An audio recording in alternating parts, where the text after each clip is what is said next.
এক পিস 1000 টাকা বিক্রি হওয়া উচিত ছিল, 250 টাকা বিক্রি করে সীমিত লাভ। জার্সি কেমন বিক্রি হচ্ছে আজকে? জার্সি বিক্রি হওয়ার কথা যে মান করছে, এই মান হিসাবে জার্সি বিক্রি হওয়ার কথা এক পিস 1000 টাকা বিক্রি হওয়া উচিত ছিল। কত করে বিক্রি করতেছে? বর্তমানে 250 টাকা বিক্রি করে সীমিত লাভ। এই কাপড়ে আপনার বিক্রি করার দরকার ছিল আরো বেশি দামে। আর্জেন্টিনা ব্রাজিলের কাপড় যে কাপড় দিয়া বানাইছে, এই কাপড় দিয়া বানাইছে। তো এই বিক্রি কেমন হয়েছে? সকাল থেকে বিক্রি কেমন হয়েছে?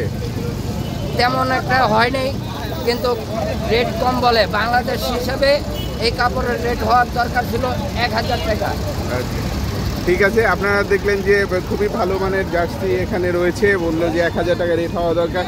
এখানে পতাকাও বিক্রি হচ্ছে, পতাকাও বেশ ভালো বিক্রি হচ্ছে। বাংলাদেশের জার্সি পরে, সাদা জার্সি পরে যাচ্ছে এবং সবাইয়ের হাতে পতাকাও রয়েছে।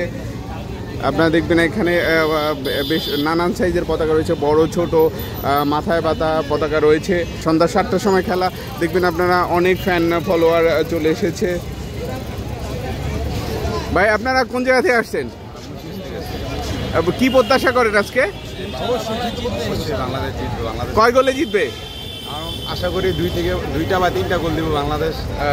আচ্ছা, আপনারা টিকিট পেয়েছেন? অনলাইনে কেটেছিলেন টিকিট? ভাইরা অনলাইনে কেটেছে টিকিট। সবার গায়ে জার্সি, এক উত্তেজনা করা এক পরিস্থিতি রয়েছে এখানে।